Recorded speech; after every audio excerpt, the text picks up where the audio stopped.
मेरे पैरों में है, मेरे पैरों में घुंघरू बंधा दे तो फिर मेरी चाल देख ले। मेरे पैरों में घुंघरू बंधा दे तो फिर मेरी चाल देख। मेरे कमरे में आओ।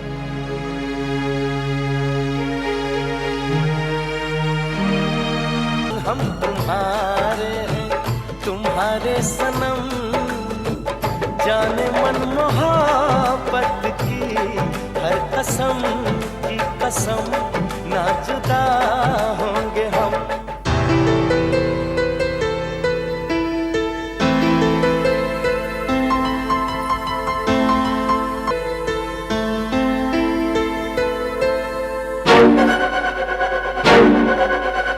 लोग आते हैं, लोग जाते हैं, प्यास अपने दिलों की बुझाते हैं।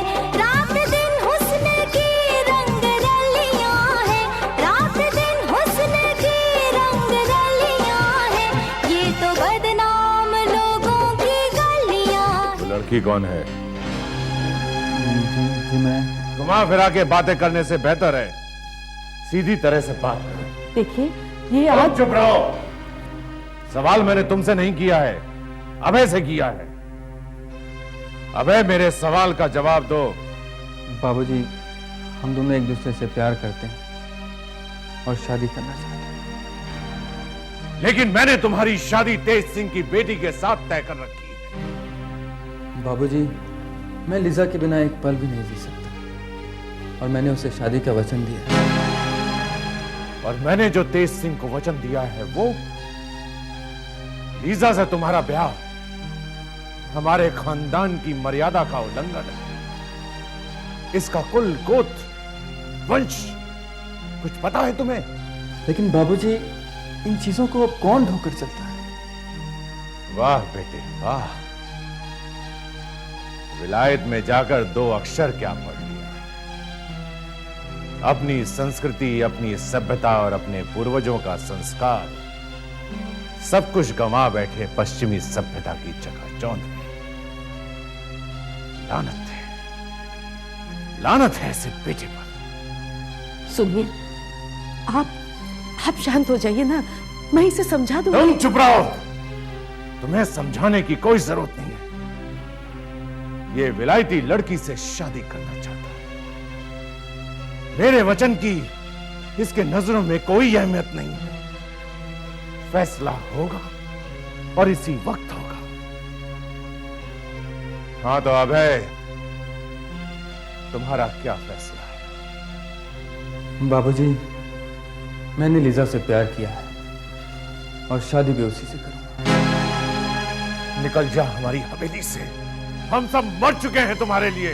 नहीं, ऐसी सजा मत दीजिए। ये बच्चा है, नादान है। अभय, अभय रुक जा बेटे। कन्या, एक कदम भी आगे मत बढ़ाना। तुम्हें तुम्हारे सुहाग की कसम। सुनना तो आज आपको पड़ेगा दादू। झूठे अहंकार और खोखली शानो शौकत में रहने वाले इंसान हैं आप। अरे इसलिए तो महरूम है आप अपनों के प्यार से। ये तो आपका सीना पत्थर हो गया है, जिसमें दिल तो धड़कता है लेकिन उसमें प्यार का नाम और निशान नहीं है। मालिक। क्या है? मालिक, एक आदमी मिल रहा है आपसे मालिक। अरे कौन है? नाम क्या है उसका? नाम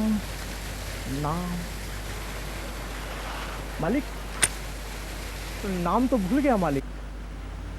अच्छा ये बताओ, उसका हुलिया कैसा है? क्या पहन रखा है उसने? देखने में कैसा है वो? मालिक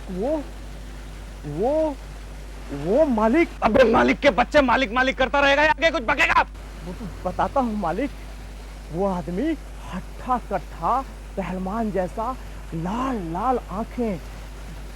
मैं तो उसे देखते ही डर गया था।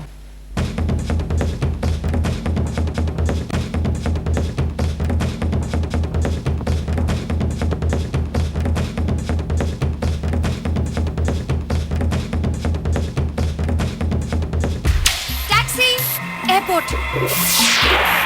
क्या हुआ? क्या मालूम। पीछे हटो, वीआईपी साहब एयरपोर्ट जा रहे हैं। New Pond's light and fresh, इसमें है अनोखा स्वेट एब्जॉर्प्शन मटेरियल सैम जो लगातार एक्सेस पसीना सोखे, किसी भी प्रिकली हीट पाउडर से 100% ज्यादा।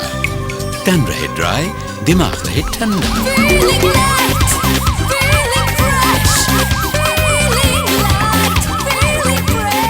New Pond's light and fresh with Sam.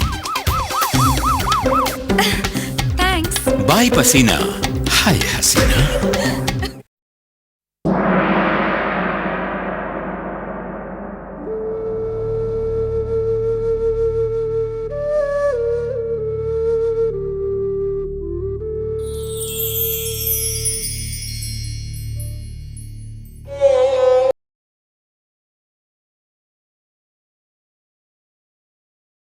चलते चलते थक गया हूं, बस अब चला नहीं जाता। जी चाहता है अभी बहुत कुछ बाकी है और बहुत कुछ करना है, पर अब सोचा नहीं जाता। ये दिल है जो मानता ही नहीं। ढूंढ रहा हूं उस पल, उस खुशी को जो बस अब सिर्फ यादें ही बनकर रह गई हैं। काश ये वक्त वहीं ठहर जाता, पर सच यही है कि इंसान को इस जीवन में अकेले ही आना है और अकेले ही जाना है। हे ईश्वर, तू मुझे शक्ति दे कि मैं मेरे दिल को समझा सकूं, पर ये जो दिल है कि मानता ही नहीं। काश कोई मुझे लौटा दे मेरे बीते हुए दिन।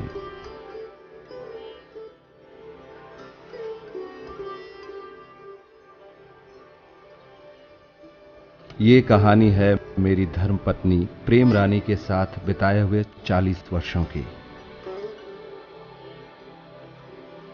कहते हैं जिंदगी शुरू होती है रिश्तों से, रिश्ते बनते हैं प्यार से, और प्यार जन्म लेता है परिवार के आचार और विचार से। इंसान की पहचान उसकी सूरत से नहीं, उसके व्यवहार से होती है। मेरा जन्म 14 नवंबर 1944 में बड़े और अमीर घराने में हुआ। सन 1947 में भारत पाकिस्तान बंटवारे के समय मेरा समस्त परिवार पाकिस्तान से हिंदुस्तान शाहकोट पंजाब जालंधर में आ गया। हिंदुस्तान पाकिस्तान के बंटवारे ने हमारे पिताजी की हस्ती को ही मिटा दिया। 1950 में मैंने पढ़ाई शुरू की और 1960 में 8वीं क्लास पास करके मैं अपने परिवार के साथ पंजाब से मुंबई आ गया। 1961 में मैंने 9वीं क्लास पास करके पढ़ाई छोड़ दी और बड़े भाई साहब के कारोबार में हाथ बटाने लगा। 1964 में मैंने अपना कारोबार शुरू किया और परिवार चलाने लायक आमदनी शुरू हो गई। मेरी मेहनत, लगन और प्रगति देखकर मेरे माता पिता ने 1968 में मेरी शादी करने का निर्णय लिया और मार्च 1968 में ही प्रेम रानी का रिश्ता आया। प्रेम रानी की सूरत और सीरत हमारे परिवार वालों को अच्छी लगी। उनके परिवार की समाज में प्रतिष्ठा और धार्मिक संस्कारों को देखते हुए पिताजी ने यह रिश्ता पक्का कर दिया। देखते ही देखते कुछ ही दिनों में हमारी सगाई हो गई। प्रेम रानी को देखते ही लगा कि मुझे दुनिया भर की वो सारी खुशियां मिल गईं जिनके लिए मैंने कभी कल्पना की थी।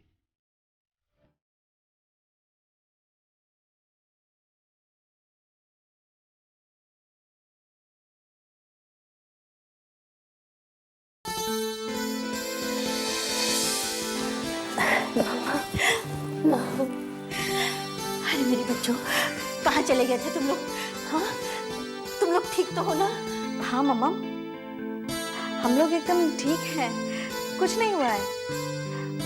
आप लोग बेकार ही परेशान हो रहे हैं। लेकिन पिछले 3 दिनों से तुम लोग कहां थे? ना कोई खबर, ना कोई टेलीफोन। यहां तक कि मुझे पुलिस को इन्फॉर्म करना पड़ा, राम को शिमला भेजना पड़ा। पापा, हम लोग पापा, वो हम लोग कुफरी में फंस गए थे। जिस दिन हम लोग वहां पहुंचे उसी दिन बर्फ पड़ गई और 3 दिन तक तो हम लोग वहीं फंसे रहे। पर भैया, एक फोन तो कर ही सकते थे ना आप? अरे पागल, सारी की सारी फोन लाइंस जाम हो गई थी, इस कारण फोन नहीं कर पाए। लेकिन ये 3 दिन हमारे लिए बहुत भारी गुजरे।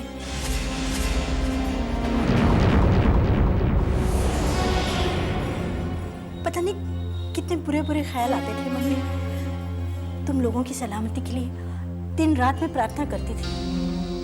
लेकिन मम्मा अब तो हम लोग सही सलामत वापस आ गए हैं। वैसे हम लोगों को भी यही फिक्र सता रही थी कि आप लोग बहुत परेशान हो रहे होंगे।